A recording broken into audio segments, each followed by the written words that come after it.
Assalamualaikum warahmatullahi wabarakatuh. Alhamdulillah, wassalatu wassalamu ala rasulillah Muhammad ibn Abdillah wa ala alihi wa sahbihi wa man wala.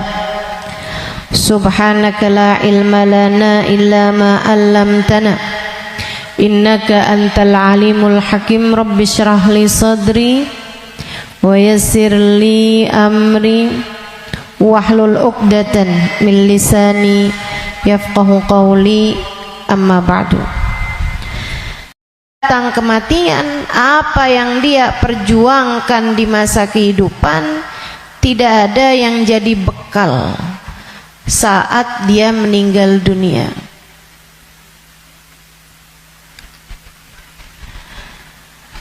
Betapa kematian sesuatu yang pasti. Allah Subhanahu wa taala berfirman dalam Al-Qur'an. Kata Allah, "Fa'bud rabbaka hatta ya'tiyakal yaqin." Fa'bud rabbaka hatta ya'tiyakal yaqin. Sembahlah Allah Subhanahu wa taala Tuhanmu. Kamu sembah Allah Subhanahu wa taala hatta ya'tiyakal yaqin. Sampai kapan kita nih diminta buat nyembah Allah? Sampai kapan kita diminta buat ibadah? Kata Allah, hatta ya'tiyakal yaqin, sampai datang sesuatu yang pasti. Apa yang pasti? Ayil maut. Yang dimaksudkan dengan sesuatu yang pasti itu adalah mati, kematian. Orang nih hidup nggak ada yang pasti, teman-teman. Coba dilihatin. Emang kalau hidup udah pasti sekolah? Ada juga yang nggak sekolah, betul? Emang kalau sekolah udah pasti lulus? Nggak juga. Ada juga yang nggak lulus. Emang orang kalau hidup udah pasti sehat? Nggak juga. Ada juga yang sakit. Emang hidup udah pasti seneng? Enggak juga. Banyak juga yang susah. Emang orang kalau hidup udah pasti punya rumah? Enggak juga, bahkan ada juga yang ngontrak. Emang orang kalau hidup udah pasti nikah? Enggak juga, Mbok. Perhatian buat para jomblo. Enggak semua hidup pasti nikah. Banyak juga yang enggak nikah gitu. Ada juga yang enggak nikah. Walaupun udah sampai umurnya, udah lewat umurnya gitu, banyak yang enggak nikah. Enggak pasti juga. Ustazah, katanya kan orang semuanya punya jodoh, Ustazah. Kalau orang sampai dengan tua gitu enggak nikah, Ustazah, mungkin jodohnya meninggal. Bisa jadi, bukan? Mungkin jodohnya udah meninggal. Jadi akhirnya dijodohkan dia, tapi nanti di masa sesudah kematian. Gak apa-apa sih, enak juga. Gak harus susah-susah ngadepin suami.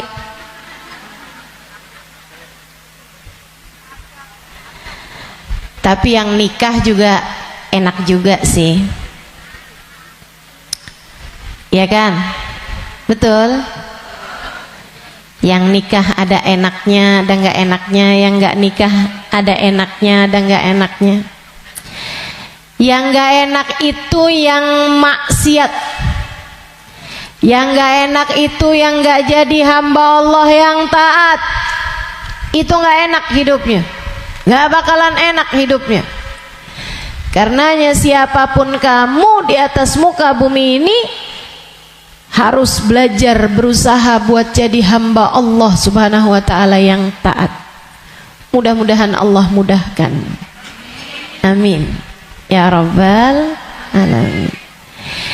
Jadi orang hidup nggak ada yang pasti, teman-teman. Nggak ada yang pasti buat orang yang hidup. Ada yang mulai dari kecil sakit terus, ada Ada. Nggak ada yang pasti hidup itu. Yang pasti ketika seseorang hidup hanya satu, namanya mati. Kalau kamu diberi kehidupan, maka satu waktu nanti kehidupan tersebut akan diambil kembali oleh Allah Subhanahu wa taala. Sebab memang hidup di dunia, begitu kamu diberi kehidupannya, udah pasti kamu akan berjumpa dengan kematian. Nggak ada yang pasti dalam hidup selain mati. Nah, kalau emang yang pasti itu mati, ngapain sisa hidup nggak dipakai buat berbekal menuju sesuatu yang pasti? Ngapain bekalannya untuk sesuatu yang nggak pasti? Misalnya nih, kamu umur tamat SMA, umur 15. Kalau kamu berpikir bahwa saya umur segini berarti udah deket lagi mau nikah, bekalan menuju nikah. Misalnya, apa yang kamu kerjakan? Hidung kurang mancung, mancungin alis kurang nyelirit, kurang bulan sabit, kamu sabitin alis kamu. Bibir kurang sekarang ini musim orang suka bibir lebar-lebar. Ya udah dah, saya tambahin biar agak turun bibirnya, biar doer bibirnya. Kalau kamu berpikir bahwa kamu akan menuju kepada kematian, kalau kamu berpikir kamu akan menuju kepada pernikahan, kamu kemudian berbekal menuju ke arah sana. Tapi kan sebenarnya nikahnya emang udah pasti? Belum pasti nikahnya. Betul? Orang hidup nggak pasti nikah, teman-teman. Berarti kalau kayak gitu gimana nih caranya nih? Gimana cara kita menjadikan hidup kita bermakna? Takutnya udah siap-siap, tahu-tahu nggak dapet, iya kan? Kan sia-sia. Kalau gitu yang pasti aja, kamu hidup biar bermakna, pastikan hidupmu adalah saatmu berbekal menuju kepada kematian. Saya tuh waktu SD kabarnya pinter. Mungkin ada guru-guru saya di sini. Selamat pagi Bu Guru. Kabarnya dulu pinter waktu saya sekolah. Saudaraku sekalian saya muliakan, tapi saya dulu selalu punya pikiran bahwa bisa jadi umur saya nggak panjang. Walaupun ternyata itu tidak terbukti ya. Sampai dengan sekarang saya masih ada di atas muka bumi ini, udah panjang hidup saya. Dulu itu saya selalu berpikir bahwa bisa saja umur saya nggak panjang. Saya SD, itu saya punya temen sekolah siang, sekolah madrasah, namanya Madrasah Al-Wasliyah. Saya punya temen meninggal dunia, masih seumuran saya gitu kurang lebih.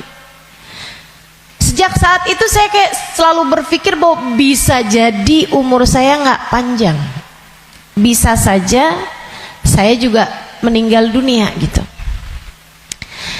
Akhirnya saya suka berpikir bahwa apa yang harus saya lakukan untuk menjadikan yang saya kerja akan bermanfaat kalau umur saya pendek. Akhirnya saya jadi mikir, kalau saya jadi dokter, umurnya harus panjang loh dokter itu. Karena sekolahnya lama.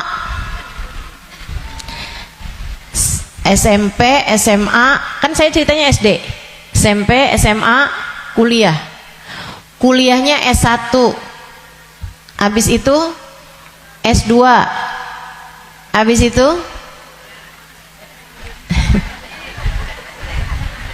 ST katanya. Buat jadi dokter spesialis itu kan mesti banyak sekolahnya, apalagi kalau mau spesialis yang spesialis lagi gitu. Buat jadi dokter yang bagus, artinya sekolahnya tuh panjang. Baru bisa jadi dokter yang hebat, dokter yang mumpuni di atas usia 30-an tahun, bahkan mungkin 40-an tahun. Habisnya itu dia praktek mengamalkan ilmunya. Berapa lama? Sampai ketika datang ajal menjemputnya. Manfaatnya ilmunya itu berapa lama? Untuk bisa dipraktekkan bermanfaat buat umat manusia gitu. Sampai dengan berapa lama? Sebentar aja berarti. Kita aja kalau udah dirawat sama dokter yang terlalu tua rada was-was. Betul nggak? Dokternya mau nulis resep, ambil kacamata dulu gitu kan. Terus nulisnya agak, tangannya gemeteran. Takut kita. Ini kalau misalnya dia ngelihatnya salah-salah gitu kan. Atau dia mau nyuntik, tangannya udah gemeteran. Waduh, udah kayaknya rada gimana gitu. Tapi kita sama dokter muda juga kita ragu-ragu. Betul gak?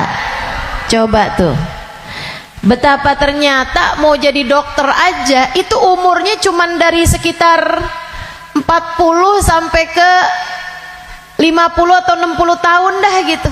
Cuman segitu doang. Sisanya udah enggak tuh, udah enggak maksimal.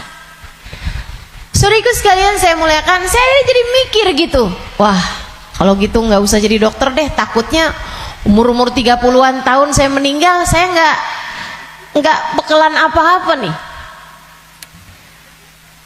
Apa ilmu, apa hal yang bisa membuat saya bisa nggak nyesel kalau saya mati muda? Itu yang saya pikirkan lagi zaman saya SD. Hingga akhirnya saya memutuskan untuk saya akan belajar di pondok pesantren. Biar saya kenal sama agama Allah, biar saya ngerti caranya jadi hamba Allah, biar saya kenal sama baginda pemimpin agama saya, baginda Nabi besar Muhammad. Biar saya bisa dekat dengannya, hingga semoga begitu saya meninggal dunia saya dapat berjumpa dan bertemu dengannya. Itu harapan saya. Akhirnya saya belajar di pondok-pondok pesantren, terus belajar, terus belajar, terus belajar. Saudaraku sekalian yang saya muliakan, alhamdulillah saya rasakan ilmu saya udah bermanfaat dari sejak usia 20 tahun. Saya udah mulai mengajar dari usia 20 tahun, dan saya mengajarnya dalam bahasa Arab di kota Tarim, Hadramaut, Yaman. Saudaraku sekalian saya muliakan, pada akhirnya kehidupan mengajarkan kita bahwa jangan mau memperjuangkan sesuatu yang tidak kamu bawa mati. Begitu saya belajar lama, saya jadi ngerti bahwa ternyata bahkan bekalan menuju kematian itu bukan ilmu yang banyak, bukan.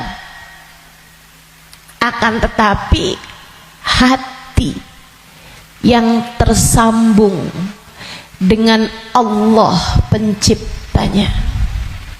Ruh, sebab hulikatir ruhu lil abad. Ruh itu ketika diciptakan, ia diciptakan untuk selamanya. Ruh kamu ini teman-teman sekalian, ini yang akan kamu bawa mati. Hati kamu itu adalah ruh kamu, rasa kamu, Ini yang akan kamu bawa mati. Kalau badan ini nggak akan kamu bawa mati. Begitu kamu mati, udah tuh nggak ada lagi urusan sama badan. Badan kamu bisa dimakan merayap-rayap tanah dan habis. Bibir kamu yang selalu kamu lipstikin, wajah kamu yang selalu kamu bedakin, mata kamu yang selalu kamu celain, pakaiin celak, kuku-kuku kamu yang selalu kamu potong setiap kali ia memanjang, badan kamu yang selalu kamu rawat, kamu kasih makan, kamu bersihkan, ini hanya akan menjadi makanan santapan rayap-rayap tanah, ulat-ulat tanah. Nanti akan masuk ke lubang-lubang hidungmu, ia akan masuk dalam seluruh anggota tubuhmu dan kamu habis. Makanya katanya Sayyidina Ali bin Abi Thalib, siapa yang kerjanya buat badannya, siapa yang hidupnya hanya mementingkan urusan tubuhnya, silakan cari pahalanya kepada rayap-rayap tanah. Silakan minta balasannya kepada rayap-rayap tanah, ulat-ulat tanah. Mereka yang senang banget, wih mulus, ih badannya bagus, enak banget nih kita makannya, katanya gitu. Saudariku sekalian yang saya muliakan, bukan untuk itu kamu diciptakan, bukan untuk itu kamu diciptakan. Yang aslinya dari diri kamu adalah ruhmu, yang sejatinya pada dirimu tidak akan terpisahkan adalah hatimu. Ala inna fil jasadi mudghah, idza salahat salahal jasad kullah, wa idza fasadat fasadal jasad kullah. Ketahuilah, di dalam tubuh manusia terdapat segumpal darah, disebut hati. Jika bagus, bagus semuanya, jika rusak, rusak semuanya. Ketahuilah, segumpal darah tersebut adalah hati. Disitulah ruh ditiupkan, disitulah ruh sejatinya berada, meskipun mengalir sampai ke seluruh tubuh kita. Ruh itu dihembuskan saat janin badanmu itu berusia 4 bulan dalam rahim ibu kamu, ditiupkan lewat ubun-ubun. Makanya Bu, ketika Allah menciptakan batok kepala kita, itu semuanya udah full kecuali ada satu lubang kecil di ubun-ubun. Makanya kalau anak bayi ubun-ubunnya masih lembut, tulangnya belum keras, karena asalnya memang bolong. Kenapa Allah bolongin? Buat niupnya ruh, ditiupkannya ruh saat usia 4 bulan tuh dari situ. Rohnya dimasukin, ditiupkan oleh malaikatnya Allah Subhanahu wa taala.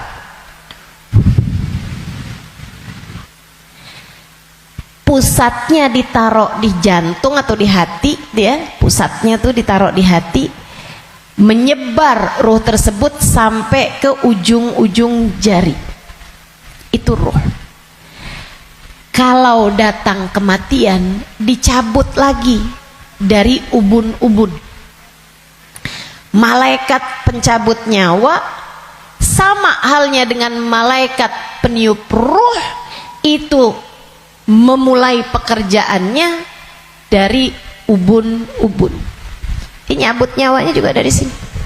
Dicabut dari atas, kan yang duluan hilang yang kaki. Makanya orang kalau mati tuh kakinya duluan yang dingin. Yang lain masih hangat tapi kaki udah dingin, itu berarti sudah memulai proses pencabutan nyawa.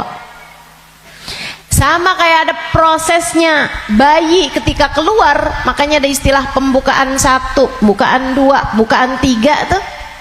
Sama halnya juga dengan peniupan ruh. Ruh juga begitu. Ketika ditiupkan dan ketika dicabut itu juga seperti itu. Ada masa-masa berhentinya, namanya sakarat, namanya sekarat. Ala inna lil mauti sakarat, kata Nabi Muhammad SAW. Ketahuilah, kematian ada sekaratnya. Kematian ada hentakan-hentakannya, enggak sekaligus.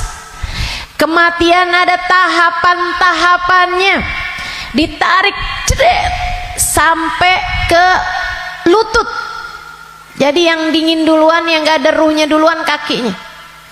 Tarik lagi sampai ke pusar. Pusar kita nih. Tarik lagi sampai ke ulu hati. Banyak orang yang kalau orang tersebut dimurka Allah SWT, malaikat maut mencabut nyawanya dengan main-main. Dimain-mainin rohnya, padahal sakitnya setengah mati. Kata Sayyidina Ali bin Abi Thalib, la darba bisayf 30 darbah ahab ilayya min sakrah min sakaratil maut. Badan saya dicacah-cacah pedang 30 kali cacahan pedang lebih saya sukai daripada satu sakaratul maut. Sakit setengah mati. Buat orang yang suka main-main dalam hidupnya, ada banyak di antara mereka yang ketika ajal datang menjemputnya, malaikat maut memain-mainkan saat pencabutan nyawa. Sakitnya luar biasa. Tapi ada banyak juga hamba-hamba Allah yang hidupnya santun, yang hidupnya berakhlak pada Allah, nggak pernah main-main dalam hidupnya. Allah pun memudahkan saatnya sakaratul maut. Kayak doa orang-orang tua kita, Allahumma hawwin alaina fi sakaratil maut wan najata minan nar. Ya Allah, ringankan saatnya sakaratul maut. Dia nggak bilang, ya Allah jangan ada sakaratnya dong buat kematian saya, nggak bisa gitu. Atau ya Allah jangan kasih saya sakit saat sakaratul maut, nggak bisa gitu juga. Karena memang sakaratul maut itu sakit, memang pasti sakit. Jadi yang diminta adalah Allahumma khaffif alaina fi sakaratul maut. Ya Allah ringankan sakitnya sakaratul maut. Apa yang bisa meringankan? Maksudnya ringannya tuh gara-gara apa? Kalau kamu tanya sama saya, Ustazah, ringannya sakaratul maut tuh gara-gara apa? Saudaraku sekalian, sesuatu itu sakit bisa jadi ringan itu karena dua hal. Satu, karena memang sakitnya itu levelnya jadi ringan. Kan begitu? Sakit kan ada level-levelnya. Memang Allah jadikan sakitnya itu ringan, jadi berkurang sakitnya. Itu banyak yang seperti itu, sehingga sakaratul mautnya kayak nggak sakarat gitu, karena sama sekali nggak kesakitan. Ada yang begitu, memang diringankan Allah Subhanahu Wa Taala. Level sakitnya memang diturunkan oleh Allah Subhanahu Wa Taala, semacam itu. Atau yang kedua, Allah alihkan fokusnya sehingga dia jadi kayak nggak berasa sakaratul maut, karena Allah memalingkan fokusnya bukan kepada sakitnya, tapi kepada sesuatu yang lain. Apa? Allah palingkannya dengan apa? Yang paling indahnya, yang paling enaknya adalah dengan dihadirkannya baginda Nabi besar Muhammad sallallahu alaihi wasallam di saat sakaratul maut tersebut. Sakit, tapi nggak jadi terasa sakitnya sebab ia bisa lihat Nabi Muhammad. sebab dihadirkan Nabi Muhammad untuknya. Sakit, tapi yang nggak terasa. Gimana coba? Gimana sakitnya mau terasa kalau kamu bisa ketemu Nabi Muhammad? Nabi Muhammad misalnya berkata kepadamu, selamat datang wahai umatku. Ya udah nggak ada lagi rasa sakitnya teman-teman. Udah jadi indah semuanya. Banyak yang begitu juga. Kekasih berjumpa dengan kekasihnya di saat sakaratul maut. Banyak. Kita ustazah gak tahu deh. Minta aja, doa aja, walaupun gak pantas, biar gak nyesel. Betul gak? Betul gak? Mau doa tapi rasanya kayak nggak pantas gitu ustazah. Orang kayak saya kematiannya dijemput sama Nabi Muhammad, emang nggak pantas. Yang kayak kamu ngomongin orang, yang kayak kamu kalau sholat berantakan, betul? Ngarepin kematiannya dijemput sama Nabi Muhammad, siapa kamu? Betul gak? Sama, saya juga berpikir hal yang sama denganmu. Siapa saya? Sampai saya berharap kematian saya dijemput sama Nabi Muhammad. Tidak ada di antara kita yang pantas. Gak ada di antara kita yang layak, gak ada. Gak ada. Tidak saya, tidak kamu, sama.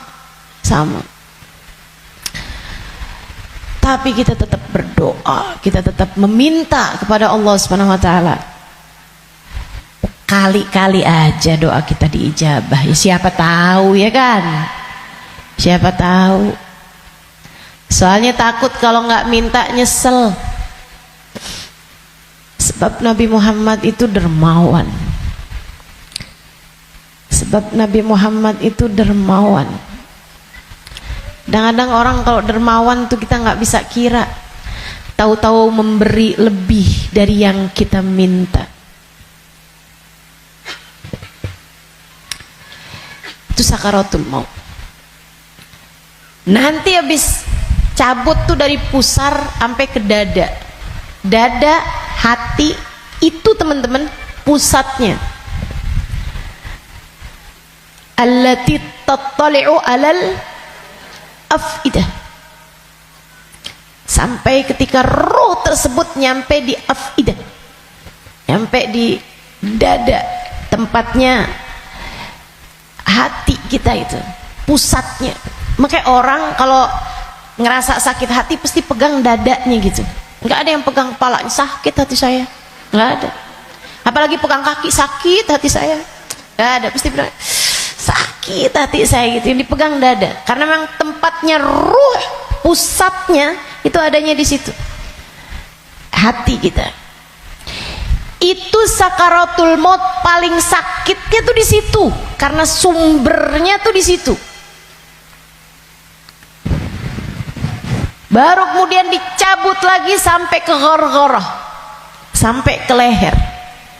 Kau udah nyampe di ghargharah, hakikat kamu akan ditampakkan. Saat itulah kamu dibukakan langit, bisa lihat tempat balik kamu tuh surga atau neraka.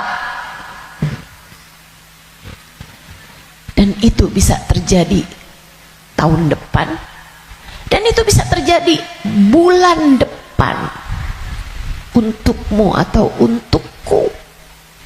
Itu bisa jadi di waktu yang masih sisa panjang, bisa jadi juga sudah tinggal sedikit lagi waktumu untuk merasakan apa yang disebut dengan sakaratul maut ini. Semuanya pasti ngalamin, semuanya nggak ada yang bisa lari. Saat ghargharah, saat nyawa udah sampai di tenggorokan, dibukakan pintu demi pintu, kata Nabi Muhammad. Ketika Nabi bercerita kepada Sayyidah Aisyah, ya Aisyah, man ahabba liqa Allah ahabballahu liqa'ah, wa man kariha liqa Allah karihallahu liqa'ah. Wahai Aisyah, siapa yang senang saat perjumpaannya dengan Allah, Allah pun senang berjumpa dengan dia. Siapa yang benci berjumpa dengan Allah, Allah pun benci berjumpa dengan dia. Ya Rasulullah, walakinnana nakrahul maut. Bukannya semuanya takut memati, Rasul. Takut kan gak seneng. Bukankah kita semuanya takut mati, Rasul? Kalau takut mati kan artinya kita gak seneng. Kalau kita gak seneng, Allah gak seneng juga dong ketemu kita. Gak gitu Aisyah.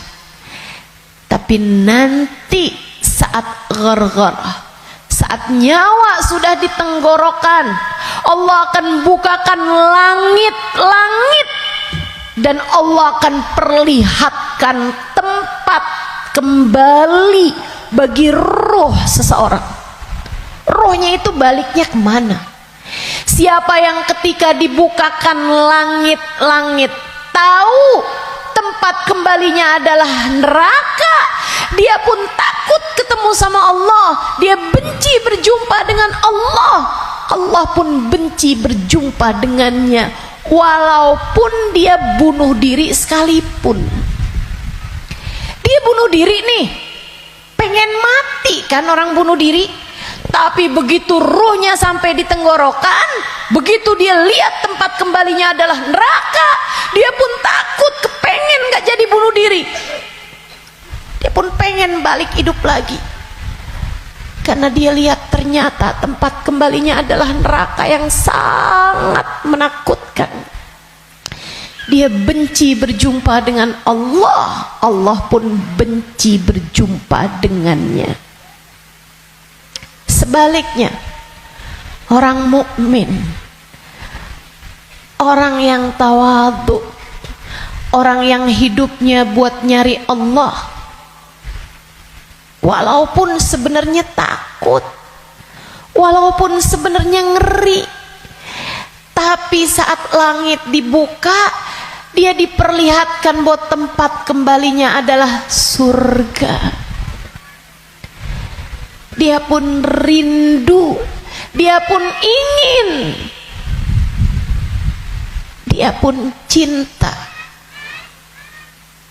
untuk berjumpa dengan Allah. Dia pun bahagia, dia sukacita berjumpa dengan Allah, Allah pun sukacita berjumpa dengannya. Allah pun suka untuk berjumpa dengannya. Nih, saat ghargharah ini Allah cerita dalam Al-Quran di surat Al-Mu'minun, hatta idza jaa ahadahumul maut qala rabbirji'un la'alli a'malu salihan fima taraktu kalla innaha kalimatun huwa qailuha wa min waraihim barzakhun ila yaumi yub'atsun. Sadaqallahul azim. Kata Allah, sampai ketika kematian datang kepada kalian, ketika roh sampai di tenggorokan, dia akan berkata, Rabbirji'un, balikin saya lagi ya Allah, balikin saya lagi ya Allah. Setahun, biarkan saya tinggal lagi di dunia setahun ya Allah. Nggak boleh sebulan ya Allah, nggak boleh seminggu ya Allah, minggu depan deh ya Allah, matinya minggu depan aja. Gak boleh minggu depan, sehari ya Allah, Besok mati nggak apa-apa, jangan sekarang.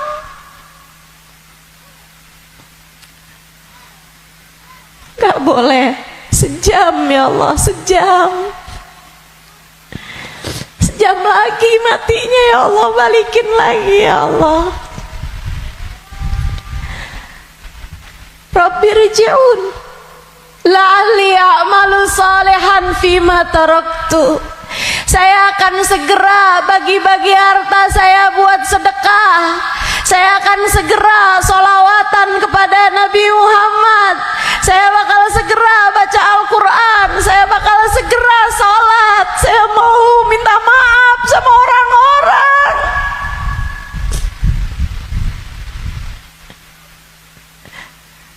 Saya mau minta maaf sama orang-orang. Sisakan untuk waktu walaupun 1 jam. La'alli a'malu salihan fima taraktu. Aku akan mengerjakan kebaikan yang selama ini saya tinggalkan.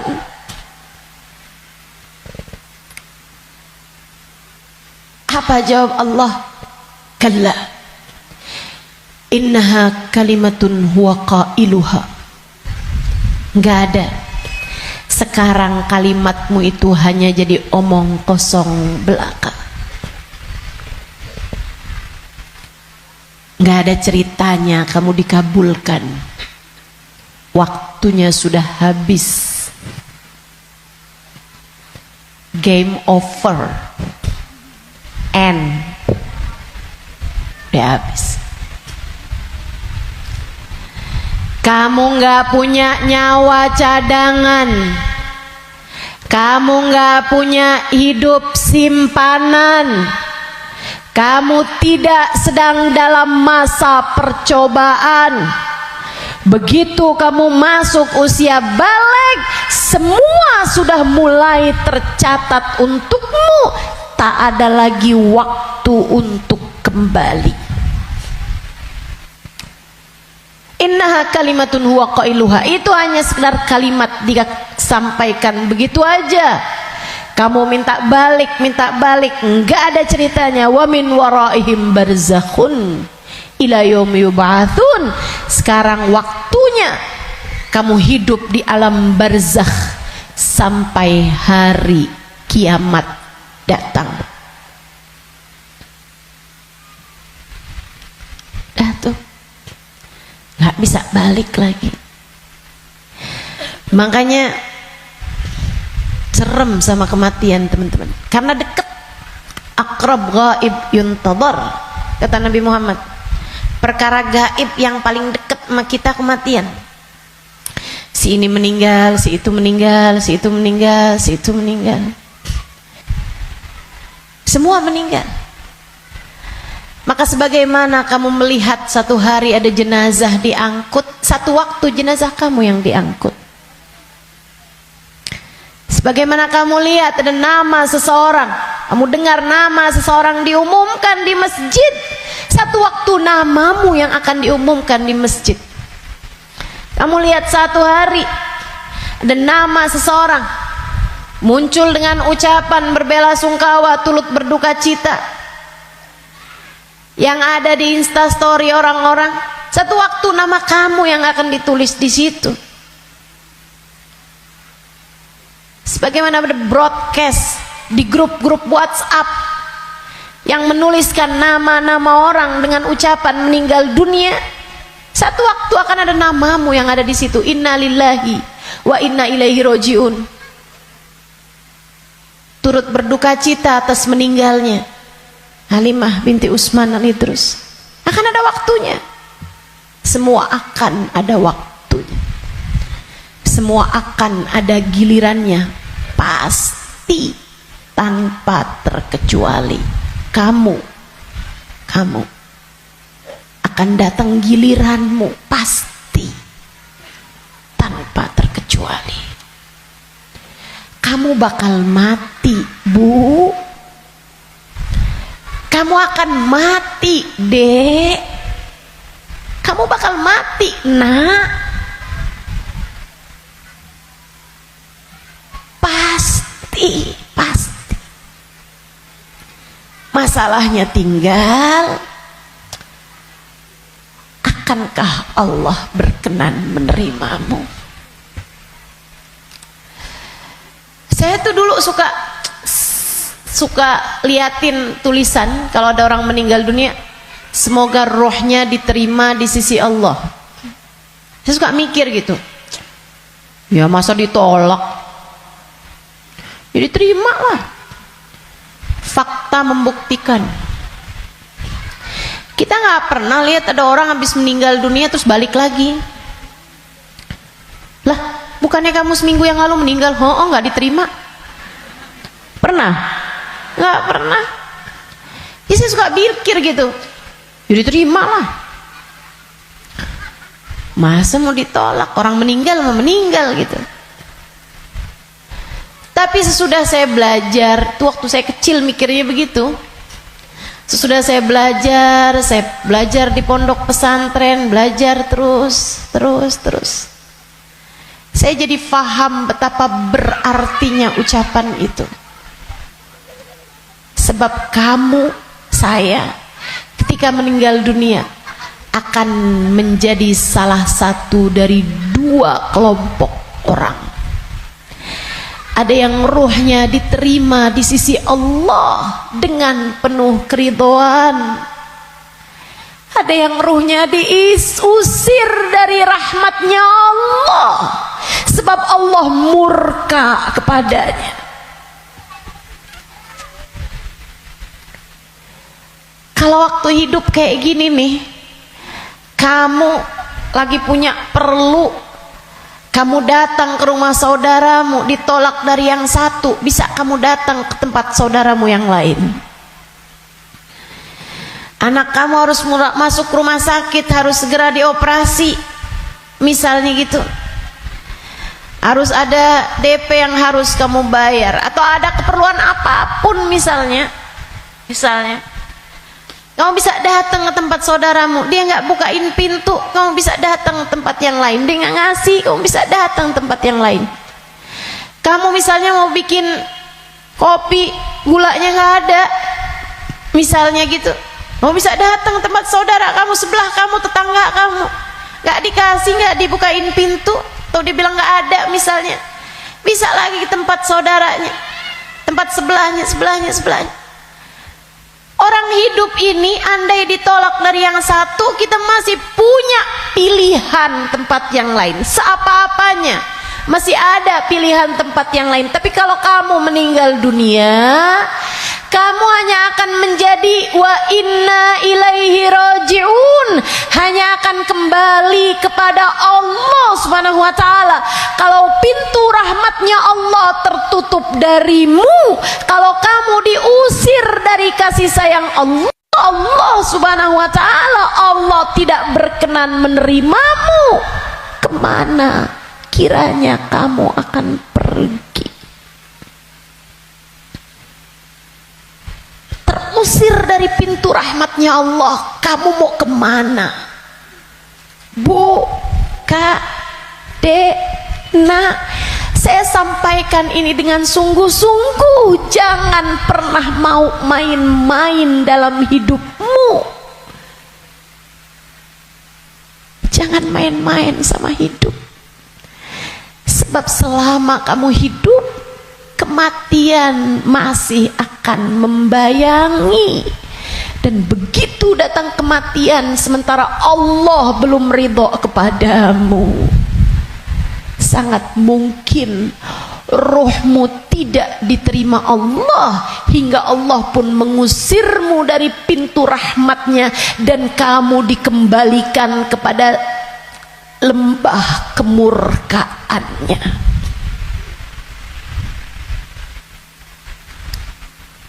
Dimurka Allah Subhanahu wa ta'ala. Dimurka Allah Subhanahu wa ta'ala. Enggak enak. Kita tuh dibenci sama suami kita aja rasanya nggak enak. Kita dibenci sama saudara kita aja setengah mati, nggak enak rasanya. Bukan begitu? Bayangkan kalau kamu datang ke rumah Allah, Kamu datang kepada Allah, sementara Allah mengusirmu dan tidak ridho kepadamu serta benci kepadamu, dan kamu nggak bisa balik lagi ke atas muka bumi ini. Kayak apa rasanya? Dalam keabadian kamu dimurka,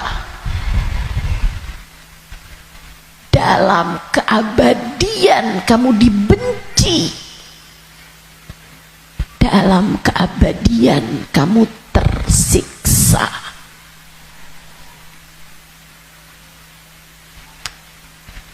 Nggak akan sabar, nggak akan sabar. Makanya sekarang nih di dunia kamu masih bisa sabar. Kalau lagi nggak enak sabar aja. Malam-malam ngantuk mau tahajud, yang sabar. Bangun tahajud, yang sabar. Biar nanti kamu nggak ketemu waktu di mana kamu tidak akan sabar menghadapinya. Kamu nggak akan kuat ngadepinnya. Sekarang kamu kuat. Buat puasa kamu kuat, buat baca Quran kamu kuat, buat hadir majelis taklim kamu kuat, buat baca maulid kamu kuat, buat berbuat baik pada orang tua kamu kuat, buat berbuat baik sama suami kamu kuat, buat doain anak-anak kamu kuat, buat ngurusin rumah kamu kuat, buat ngerjain kebaikan-kebaikan kamu kuat. Maka kerjakan apa yang kamu kuat untuk menghindarkan diri dari sesuatu yang kamu nggak bakal kuat. Bertahanlah terus, bertahanlah untuk tetap menjadi solehah, yang sabar jadi solehah. Tetaplah jadi hamba Allah yang solehah. Gak kuat nih saya, enggak, kamu kuat, kamu kuat. Saya gak kuat lagi Ustazah ngadepin suami kayak begitu. Kuat, kamu kuat. Saya gak kuat lagi Ustazah ngadepin orang tua saya nih Ustazah. Kuat, kamu kuat. Gak kuat lagi saya ngadepin anak-anak saya Ustazah. Kamu kuat, kamu kuat, kamu kuat. Saya gak kuat puasa, kuat, kuat. Saya gak kuat tahajud, kuat, kuat. Saya nggak kuat baca zikir habis duhur, habis subuh ke isyraq, kuat, kuat. Saya nggak kuat baca ratib malam-malam hari, ngantuk saya, kuat, kuat. Kamu kuat ngerjain itu semua. Saya nggak kuat Ustazah buat berbuat baik sama semua orang. Saya pengen marah aja semuanya. Enggak, kamu kuat, kamu kuat. Jangan marah-marah, jangan. Jangan marah-marah. Kamu kuat, teman-teman saya sekalian. Yang gak kuat kalau kamu mati dan kamu terusir dari rahmatnya. Yang kamu gak kuat kalau sampai di dalam kubur ruhmu disiksa, kamu gak akan kuat. Yang gak kuat kalau kamu datang malaikat yang menanyai dalam kuburan dan kamu nggak bisa jawabnya, hingga kemudian malaikat tersebut mulai menyiksamu, kamu nggak akan kuat. Sisanya di dunia ini kamu kuat, kamu kuat. Saya dijahatin terus sama tetangga saya nggak kuat lagi, kamu kuat. Saya ditinggalin sama teman-teman saya nggak kuat, kuat, kuat, kuat. Percaya saya, kamu kuat. Saya sakit Ustazah, saya udah gak kuat lagi, kuat, kuat, kuat. Yang kamu gak kuat kalau kamu sampai diusir dari rahmatnya Allah. Yang kamu gak kuat kalau ruhmu keluar, dan bisa jadi itu bulan depan, bisa jadi itu minggu depan. Saat ruhmu keluar dan kamu ngelihat tempat kembalimu adalah neraka, kamu nggak akan kuat.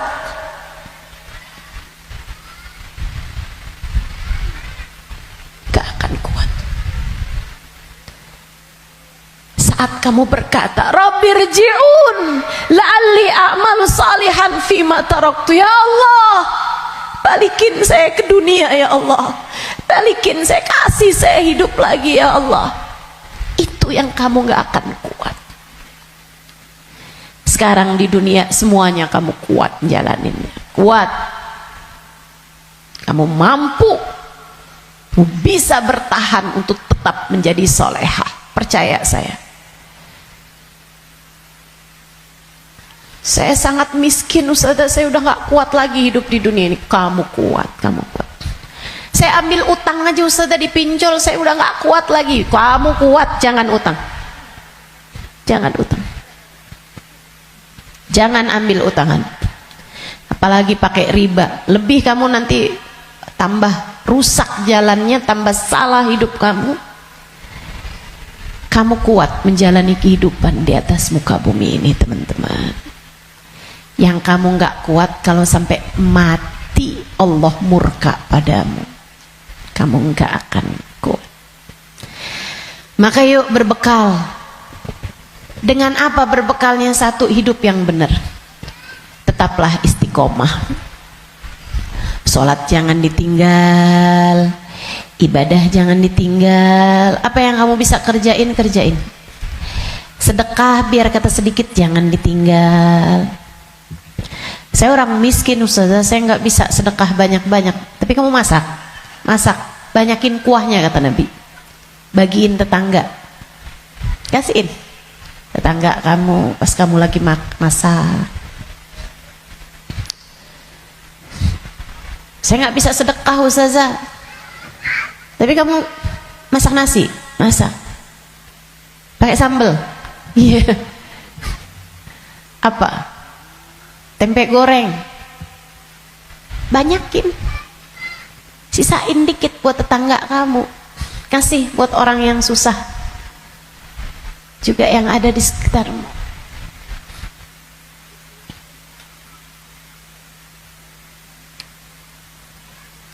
Itu pesan Nabi kita Muhammad SAW. Berbuat baik. Saya nggak bisa Ustazah, saya nggak ada sesuatu yang bisa saya sedekahkan. Senyum bisa bukan? Kamu punya bibir?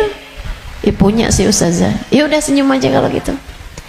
Ketemu orang, bisa nyenengin orang, apa kabar? Sehat? Atau saat kamu bangun di waktu malam, kamu angkat tanganmu, kemudian kamu bilang, ya Allah, sayangi tetangga-tetangga saya ya Allah, sayangi teman-teman saya ya Allah, ampuni dosa-dosa mereka ya Allah, orang di kampung saya ya Allah, ampuni dosa-dosanya ya Allah. Sedekah kamu buat mereka, kebaikan kamu buat mereka. Berbuat baik semampu yang kamu bisa, sebisa yang kamu mampu. Apaan aja, apaan aja. Bahkan sekedar kalimat pujian buat suami kamu. Alhamdulillah kamu sehat, saya seneng kalau kamu udah sehat. Kata-kata yang enak gitu. Jangan sakit lagi ya, saya kesian kalau lihat kamu sakit, saya sayang sama kamu. Kalimat yang enak. Ganti deh, ganti kalimat-kalimat yang gak enak. Udah sehat kan, berarti bisa kerja lagi kan. Susah kalau kamu sakit nih. Terus kita mau makan apa kalau kamu sakit terus-terusan? Gak enak banget sih kalimatnya. Kamu bakal mati, maka pilihlah kalimat yang gak jadi penyesalan bagimu sesudah kematianmu. Yang bagus ngomongnya, yang bagus. Jangan sakiti hati orang. Iya Kak, Bu, Dek. Ucapanmu kepada orang tuamu nak yang bagus, yang bagus. Mama yang sehat ya Ma, Mama yang sehat. Enggak kok, Mama nggak pernah ngerepotin. Saya seneng ada Mama. tetaplah sehat ma, tetaplah kuat ma. Yang bagus ngomongnya, nanti nyesel kalau kamu yang pergi atau mamahmu yang pergi.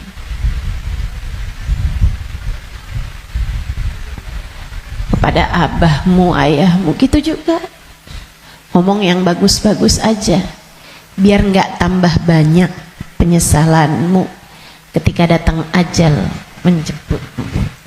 Apapun dari kebaikan yang bisa kamu lakukan, lakukanlah. Udah nggak usah pakai mikir-mikir, saya mau pakai kerudungan kapan ya. Nggak usah. Sekarang orang senegeri udah pakai kerudungan semua kok. Selagi kamu perempuan ya pakai penutup aurat. Saya nggak tahan Ustazah, saya nggak kuat pakai jilbab. Ah, kuat kok, semua kuat.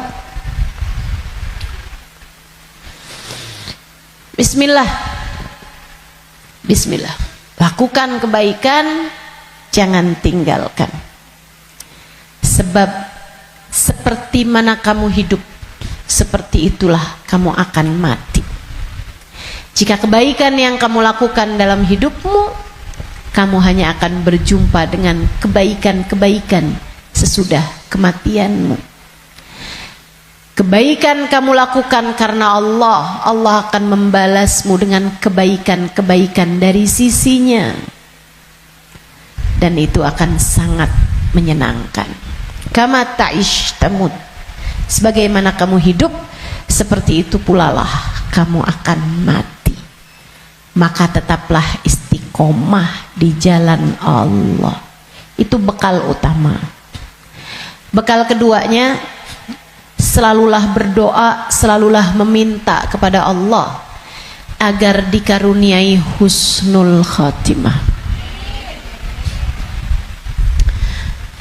Sering-sering minta, ya muqallibal qulub, tsabbit qalbi ala dinik.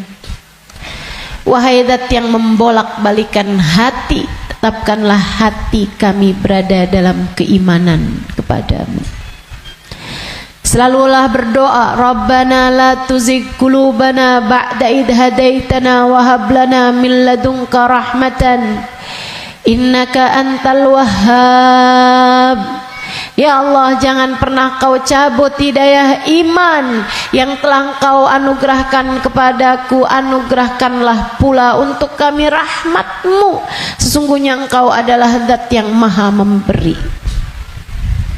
Selalulah berdoa, ya Allah biha, ya Allah biha, ya Allah bihusnil khatimah, ya Allah biha, ya Allah biha, ya Allah bihusnil khatimah.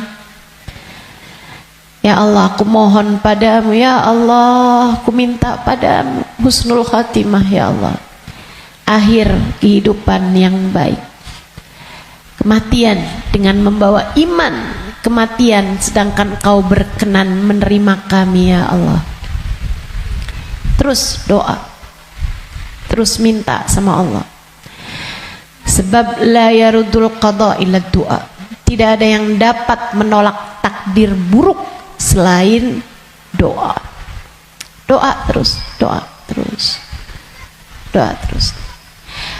Kalau ada waktunya doa tuh, kayak lagi majelis, kemudian silakan berdoa, silakan sampaikan hajatmu. Habis sholat, jangan dulu langsung bangun, sebelum kamu berzikir kemudian berdoa, kan begitu. Nah kalau doa jangan minta dunia mulu teman-teman. Kalau semua doa mau minta dunia, habis dunianya selesai kamu bawa apa? Kamu punya apa? Minta juga. Urusan akhirat malah justru jauh lebih penting daripada meminta urusan dunia yang akan kamu tinggalkan begitu kamu mati. Jangan kalau doa yang diminta duit lagi, duit lagi. Jangan kalau doa yang diminta jodoh lagi, jodoh lagi. Atau biar hati suami nggak berpaling, itu aja yang kamu minta. Biar suami nggak poligami, ustazah, itu terus doa saya, ustazah. Bukan hanya itu yang kamu perlukan, teman-teman. Doa urusan dunia tuh kalau bisa sekedarnya aja. Karena hidup di dunia ini qalil, sedikit, katanya Imamul Haddad, tabalagh bil qalili minal qalili. Bekelan dunia ini sedikit aja lah, karena dunianya itu emang sedikit. Dikit lagi juga mati. Kalau doa itu yang kiranya kamu gak nyesel begitu kamu masuk ke dalam alam kubur. Doanya minta apa? Minta husnul khotimah. Doa minta Allah ridha, minta biar Allah selamatkan, minta biar Allah bahagiakan kalau kamu ada di dalam kuburan, minta biar Allah bahagiakan ketika nanti kamu di padang mahsyar. Jadi begitu ajal datang menjemputmu, kamu masih punya simpenan dari doa-doa yang belum diijabah Allah SWT, yang belum kamu rasakan ijabahnya. Begitu kamu mati, kamu udah punya simpenan doa buat mahsyar. Begitu kamu mati, kamu udah punya simpenan doa buat kubur. Begitu kamu mati, kamu udah punya simpenan doa buat kiamat. Begitu kamu mati, saat di padang mahsyar dibangkitkan, kamu udah punya simpenan doanya. Tinggal tunggu ijabahnya. Nah kalau doanya belum pernah kamu doain, gimana mau ngarepin ijabahnya? Nah kamu nggak pernah minta. Ya Allah, kubur saya, ya Allah, saya sekarang maunya kubur saya biar seneng, ya Allah. Ternyata kok nggak seneng, kata Allah. Nah kamu nggak pernah minta. Di dunia yang sering mintanya, biar nanti kamu dapat ijabahnya. Di dunia yang sering minta, ya Allah, jadikan kami ada dalam rombongan Nabi Muhammad. Jadikan kami ada dalam rombongan umat Nabi Muhammad, ya Allah. Jangan cuma di majelis maulid aja doanya. Saat tahajud tuh kamu doa, minta, ya Allah, nanti di akhirat, ya Allah, jadikan saya ada dalam rombongan Nabi Muhammad. Biar nanti begitu kamu mati, kamu udah punya simpenan doanya, tinggal nunggu ijabahnya. Kata Allah, ud'uni astajib lakum, mintalah, niscaya akan aku beri. Jadi di akhirat kamu tinggal nungguin saat doamu diijabah. Sebab kalau kamu mintanya nanti gitu kan di akhirat, ya itu tadi kata Allah, innaha kalimatun huwa qailuha. Kalimatmu tuh nggak ada artinya lagi, nggak ada maknanya lagi. Sebab akhirat bukanlah tempat berbuat. Dunia nih tempatnya berbuat. Akhirat hanyalah tempat untuk dibalas. Kalau saatmu di dunia kamu hanya minta dunia, apa yang kamu persiapkan buat sesudah kematianmu?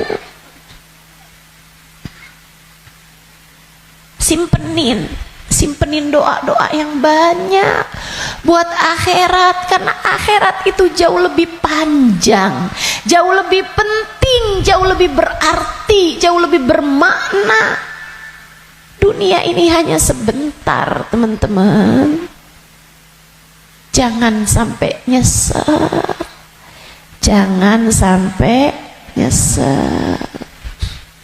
Doa tidak pernah hanya sekedar. Itu adalah semua yang kamu perlukan. Kita semua perlu doa. Semua perlu doa. Makanya banyak-banyak doa.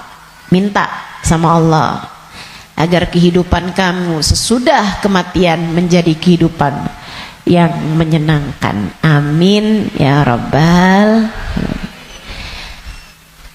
Satu tadi istiqomah taat, bekal menuju kematian ya. Yang kedua tadi apa? Doa. Yang ketiga, teman-teman saudaraku sekalian, bekal menuju kematian itu ampunan dari Allah Subhanahu wa taala. Itu bisa kamu dapat dengan memohon ampunan, beristighfar dan bertaubat, meninggalkan dosa-dosa. Kamu mau berbekal menuju kematianmu, tinggalin dosa. Tinggalin dosa. Tinggalin dosa. Udah deh, ucapkan selamat tinggal buat dosa-dosa. Adik-adik yang sudah umur 20-an tahun belum datang jodoh, ustazah saya pacaran ya. Jangan. Kenapa ustazah? Dosa. Tinggalin dosa. Kamu belum tentu punya waktunya buat taubat. Kamu belum tentu sisa waktumu itu mencukupi untuk kamu bertaubat. Nggak usah deket-deket sama dosa. Ya ustazah, kalau nggak pacaran kita nggak nikah ustazah. Siapa bilang? Banyak kok orang-orang nikah nggak pakai pacaran. Dan banyak juga orang pacarannya sama siapa, nikahnya sama siapa. Betul? Betul? Ngapain kamu menghabiskan energi, menghabiskan rasa hanya untuk menjaga jodoh orang? Ngapain? Udah jauh lebih aman kamu nggak usah jagain jodoh orang, kamu jagain hidup kamu sendiri.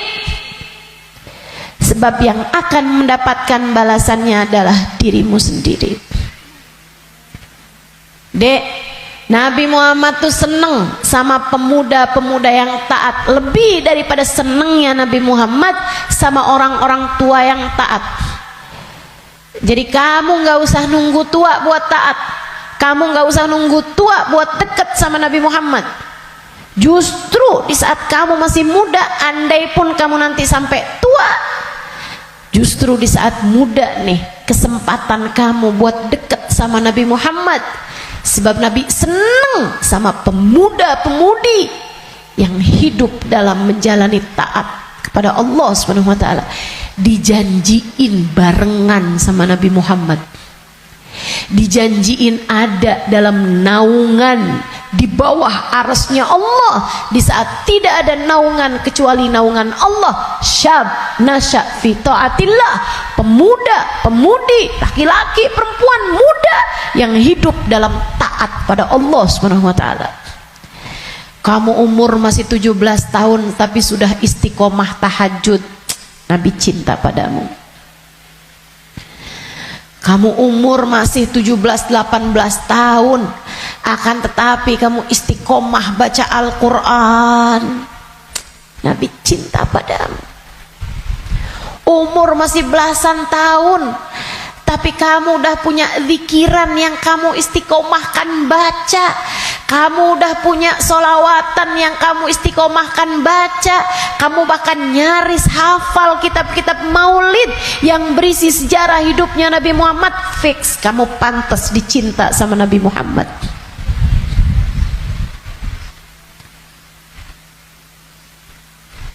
Kamu punya kesempatan besar untuk bisa jadi orang yang kelak di hari akhirat nanti membersamai Nabi Muhammad. Tinggalin dosa, dek, tinggalin dosa. Gak ada pentingnya. Kamu gak akan seneng nantinya sama dosa itu. Kelihatannya kayak bagus tapi bikin sumpek. Kelihatannya kayak enak tapi bikin hati gelap. Kelihatannya kayak membahagiakan padahal itu hanya akan menyusahkan hidupmu saja. Tinggalin dosa. Semua yang ada di sini, yang tua, yang muda, tinggalin dosa, tinggalin dosa. Itu cara kamu biar bisa berbekal menuju kematian yang indah. Yang terakhir, kamu pengen berbekal menuju seindah-indah kematian adalah dengan mencintai orang-orang soleh. Gaulmu itu loh benerin. Gaulnya sama orang bener biar kamu bisa bener. Sayangnya sama orang bagus di mata Allah, orang soleh, orang solehah. Sayangnya sama ulama, sayangnya sama guru-guru, gitu kan? Sama ustadz, sama ustadzah, sama kiai, sama bunyai, sama habib, sama habibah, muhbabah. Itu bikin kamu bisa jadi orang-orang yang meninggalnya nanti dalam keadaan-keadaan yang indah. Tentu di akhirat kita semuanya ingin dikumpulkan dengan orang-orang baik. Maka kalau kamu di akhirat nanti dikumpulkan orang baik, caranya adalah bersamalah dengan mereka dari sejak di dunia. Bersamalah dengan mereka dari sejak di dunia. Hadirlah di majelis-majelis ilmu, yang seneng dengerin kajian-kajian dari para ulama, yang seneng melantunkan bersama-sama maulid, solawat, istighfar bareng-bareng, doa bareng-bareng, qiyam bareng-bareng. Kebersamaanmu dengan apapun di dunia akan membuatmu bersama di akhirat nanti dengan orang-orang yang kurang lebih sama. Hadirnya, senangnya di majelis-majelis ilmu, majelis-majelis dzikir, majelis maulid kayak begini, sangat pantas nanti dikumpulinnya di akhirat dengan orang-orang soleh solehah. Kamu pikir orang-orang soleh solehah kumpulnya di mana kalau bukan di tempat-tempat yang semacam ini? Makanya, ayo bismillah, cintai mereka. Andai pun kamu nggak lagi bersama dengan mereka, para ulama-ulama, para hamba-hamba Allah soleh-soleha, tetaplah bersama dengan mereka dalam doa. Saat doa tuh, saat doa, sertakan hamba-hamba Allah yang soleh-soleha. Guru-gurumu doain, ulama-ulama doain, orang-orang tercinta di sisi Allah doain. Ustazah, kan nggak manfaat ya ustazah, saya ini kan orang punya banyak dosa, ngapain doain guru-guru saya, orang-orang taat semua, ahli-ahli ibadah semua, ngapain saya doain? Saya jauh lebih perlu buat didoain sama mereka daripada saya mendoakan mereka. Andai pun begitu, ini masalah keberpihakan. Ini masalah kebersamaan. Ini masalah urusan penautan hati. Teman-teman saudaraku sekalian, saya doakan guru-guru saya doakan Habib Umar bin Hafid, saya doakan Hubabah Nur, saya doakan Habib Zain bin Smith, saya doakan mereka biar hidupnya menyenangkan, biar betah hidupnya di dunia, biar sehat. Saya doakan mereka biar semakin dicinta Allah, semakin disayang Allah. Saya doakan semoga lancar dakwahnya, semoga bahagia hidupnya. Saya doakan. Teman-teman saudaraku sekalian, saya doakan. Walaupun saya yakin saya lebih memerlukan doa mereka daripada doa saya. Apalah arti doa saya untuk mereka? Saya tahu itu. Tapi saya tetap berdoa untuk sebuah keberpihakan. Saya doa untuk sebuah keberpihakan. Saya doa, teman-teman saudaraku sekalian saya muliakan, kamu tahu nggak? Kalau ada artis-artis dunia, aktor-aktor dunia, pemain bola sakit misalnya, yang doain ribuan orang, yang doain bahkan mungkin jutaan orang mendoakan orang tersebut, yang bahkan mohon maaf banyak diantara mereka yang nggak beriman kepada Allah.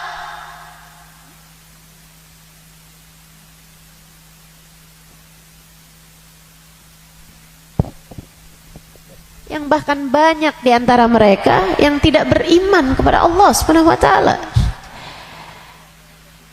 Kenapa orang-orang mau mendoakan orang tersebut? Itu dia tuh namanya keberpihakan, penautan hati.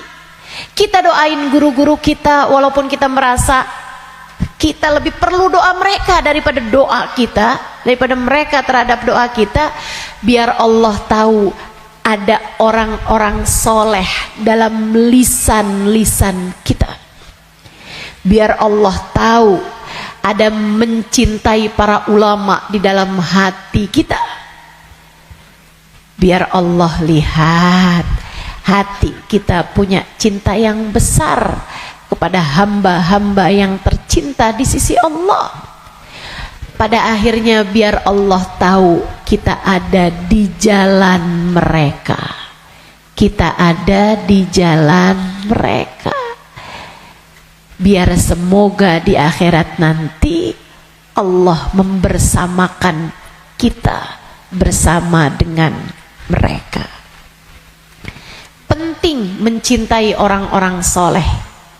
Sebab almar'u ma'aman ahab, seseorang di akhirat nanti hanya akan dikumpulkan dengan orang yang dia cintai. Dan yang paling penting buat kita cintai, nomor 1 yang ada di puncaknya adalah baginda kita Nabi besar Muhammad. Maka bekal terbesar untukmu datang di negeri akhirat adalah dengan kamu mencintai dan banyak menyebut nama Nabi Muhammad dalam solawat-solawatmu kepadanya.